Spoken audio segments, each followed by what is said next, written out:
Sabe aquela sensação de olhar para o mundo e pensar, isso não tá certo? Aquela luta interna que a gente trava quando parece que as pessoas que fazem tudo errado se dão bem na vida?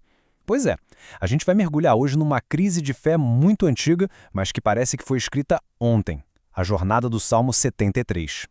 E a pergunta que dá o pontapé inicial em tudo é essa: por quê? Por que tantas vezes a gente vê pessoas, digamos, arrogantes, que não se importam com os outros, vivendo uma vida de conforto, de sucesso, aparentemente sem nenhuma preocupação? Essa é uma questão que incomodou muito o autor desse salmo e, vamos ser sinceros, incomoda muita gente até hoje. Então a nossa história começa num momento de crise pessoal profunda. O salmista, alguém que sempre tentou fazer o certo, olha ao redor e o que ele vê simplesmente não bate com aquilo em que ele acredita. A realidade dele está entrando em choque direto com a sua fé. Olha a força dessa declaração. Não é uma duvidazinha qualquer. Ele diz que quase escorregou, que pouco faltou. Pensa na imagem de alguém andando na beiradinha de um precipício e sentindo o chão começar a ceder. É uma vertigem espiritual. A fé dele estava por um fio, a ponto de ser abandonada, tudo por causa do que ele via no dia a dia. E o que era exatamente que ele via que o deixava tão perturbado? É aqui que o Salmo começa a pintar um retrato bem vivo e bem incômodo para ele da vida daqueles que ele chama de ímpios.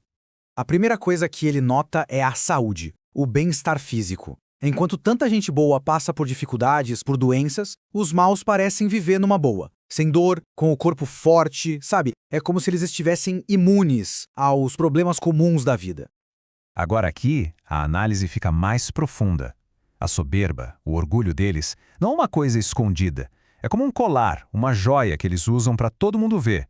E a violência é como um manto, algo que os cobre, que os define.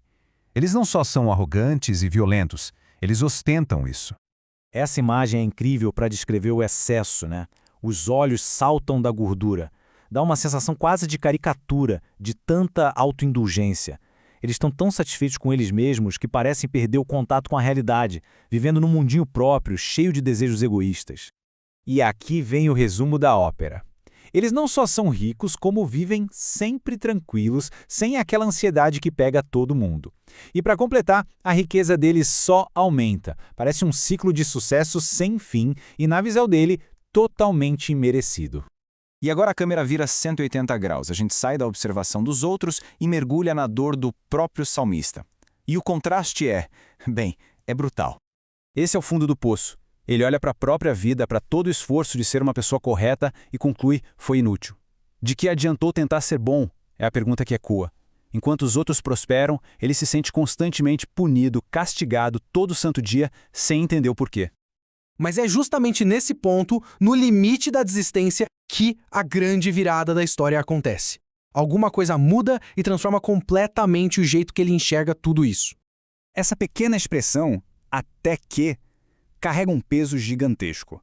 Ela cria uma pausa cheia de suspense.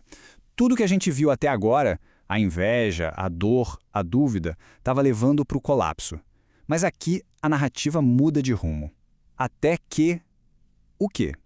O texto diz que foi até que entrei no santuário de Deus. E olha, isso aqui é chave. Não se trata de entrar num prédio, numa igreja. O santuário aqui é uma metáfora para uma mudança de perspectiva. É sair do barulho do dia a dia, da visão curta e passar a ver as coisas de um ponto de vista mais amplo, eterno. É um realinhamento mental e espiritual. E com essa nova perspectiva, a ficha cai. Ele percebe que aquela prosperidade toda dos ímpios é, na verdade, extremamente frágil. Eles não estão em terra firme. Eles estão em lugares escorregadios. O sucesso deles é passageiro e o destino final, nessa visão, é a ruína. E uma ruína que pode vir de repente. Com essa compreensão, o salmista começa a reconstruir a sua fé, mas agora sobre uma fundação completamente diferente. Ele redefine o que realmente significa ser rico, ser seguro, ter valor. E aqui a gente vê claramente essa virada de chave. Aquilo que antes era motivo de inveja, a riqueza, o poder, a vida tranquila, agora é visto como algo temporário. E no lugar entram valores que duram para sempre. Deus como a verdadeira herança, a verdadeira fortaleza e a proximidade com Ele como o maior bem de todos. Essa frase, nossa, é talvez a declaração mais forte do salmo inteiro. Ele admite a própria fragilidade. O corpo falha, o emocional falha, Mas ele encontrou uma fonte de força que não depende das circunstâncias, que não depende nem dele mesmo. A segurança dele agora está em algo eterno. E essa jornada toda não termina só num sentimento bom. Ela se transforma num plano de ação, num propósito de vida renovado. Primeiro, buscar essa proximidade com Deus. Segundo, fazer dessa relação o seu porto seguro de verdade. E terceiro, compartilhar essa descoberta, essa nova forma de ver o mundo com outras pessoas. E no fim, a jornada do salmista joga essa pergunta de volta para a gente.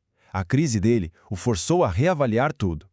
Ele começou com inveja da riqueza material e da tranquilidade dos outros, e terminou encontrando a verdadeira prosperidade em algo totalmente diferente. E isso nos convida a pensar, para nós hoje, o que realmente define uma vida de sucesso? O que é uma vida próspera? A resposta pode ser bem mais profunda do que parece à primeira vista.